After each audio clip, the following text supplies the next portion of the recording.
Something's been bothering me recently when playing games, and it's hard to describe my exact issue to others. If you've been playing games for any amount of time in the last 20 years, you'll be pretty familiar with this kind of controller. There are of course different brands, the analog sticks might move, and the buttons might be called different things, but hand any of these to someone who's played a game on a console before and they'll be pretty comfortable in knowing what to do with it. Now obviously this hasn't always been the case. In the past, controllers were less uniform about their features and inputs for the player. They came in weird shapes, small and big sizes, and whatever the heck these things are. But since the introduction of Sony's first DualShock, controllers have more or less become incredibly similar. Yes, there have been the attempts at doing something different with the introduction of motion controls, pro controllers, and other accessories, but in large, the controllers we all encounter and use to interact with nowadays feel largely the same. And I don't think any of that's a bad thing. Controllers have evolved into an incredibly streamlined and intuitive experience, and for the vast majority of gaming experiences, they're perfect. It fits almost every genre's controls, it's comfortable, and it allows for players to pick up any version of one and be able to use it. So what's the problem? Well, that's the problem in a way. Everything I've just said is what makes this controller style so good, but it's also what makes me so frustrated. The gaming industry has found its standard input method. Every new controller that is made from this point on will almost certainly have these core features that have become commonplace for players. But is that entirely good? Should we really be playing a racing game in the same way we play a shooting game? Does a simple button press represent enough to the player for a character on the screen to then swing their sword with their last bit of energy? I suppose what I'm asking here is, what do players need and want out of a controller? Should familiarity, comfortability and usability always win out? Or are there unique and innovative ways to experience a game that we haven't fully explored yet? Take a game like Before Your Eyes. Now don't worry, I won't be showing anything besides the game's trailers, but in Before Your Eyes there really isn't any kind of controller, and not only is this not a problem, it's an embedded part of the game.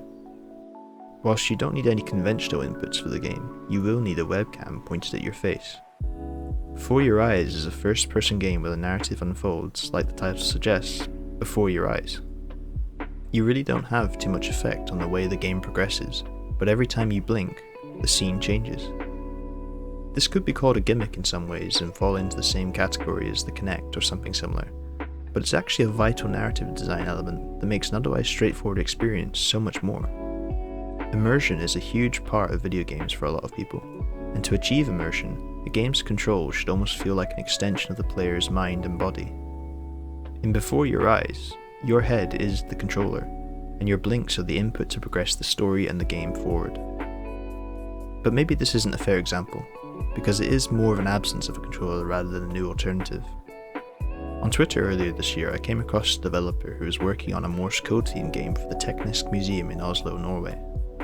It follows a rhythm game style of gameplay, where words are displayed on screen and the player has to input the Morse code for each letter of the word as they approach the bottom.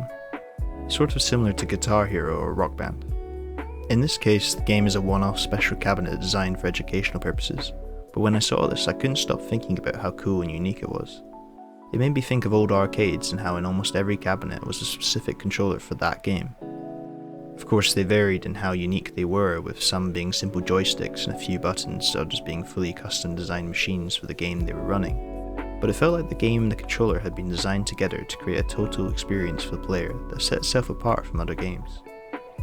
This obviously made more sense in the arcade, because machines were made for each game and it didn't involve the player having to buy a new controller each time they wanted to try something new. But the sentiment and ideas behind giving players a unique user experience every time they played a new game is something I would love to recapture at home.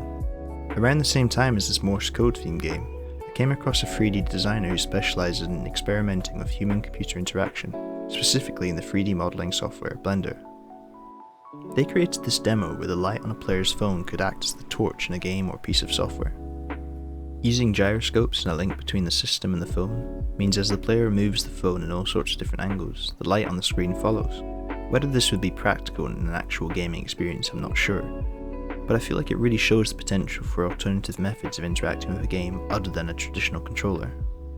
Obviously a lot of these alternative methods of interacting with a game could be seen as gimmicks or perhaps an occasionally fun thing to do in an arcade and not for consistent daily use, But I do think there may be a middle ground where innovative and interesting techniques are utilised without being a hassle for the player to actually use. Take something like the Playdate. For those of you who don't know, the Playdate is a handheld video game console that features a 1-bit screen, 4-way directional pad, 2 action buttons, and a mechanical crank on its side that is designed to play unique and short indie games specifically designed for this system alone. Buying the system gives customers access to a weekly scheduled release where games are automatically delivered to the console, ready for players to play the next time they pick it up. When I first saw the announcement of the Playdate, I thought it was a pretty cool and interesting idea, and it seemed like a good opportunity to create some pretty interesting and unique games. But what really grabbed my attention was the inclusion of that crank on the side. This seemed like a really interesting and very tactile approach to including another input on a device. Even from the few short previews I saw of some games announced at the Playdate, it already seemed like developers had begun to get pretty creative with the crank, and had created some unusual ways of interacting with their games. Time Travel Adventure seemed like a really cool implementation of this by attaching the advancement or rewinding of time to the arm to be precisely controlled by the player. And whilst I have heard some reviewers of the device comment about it being too small and a little tiring after extended play sessions, I still think the ingenuity in an attempt to try something different here has to be recognised, and I hope that future games try to incorporate it further. Obviously the standard controller that has become such a staple of video games in the last 20 years or so is more than likely the best option we have for playing the majority of games. But I do think there is room to try new things with controllers.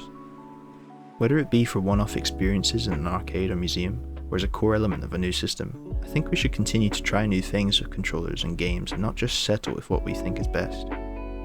Games are so varied and unique nowadays, especially with the explosion of indie game titles over the last 10 years, and I think there's room for different controllers to meet the varying needs of these games. Again, I think this style of controller is fantastic, but I believe it can fall into the old saying of being a jack of all trades and a master of none.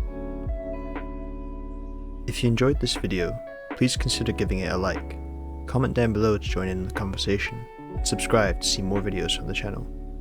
Thank you.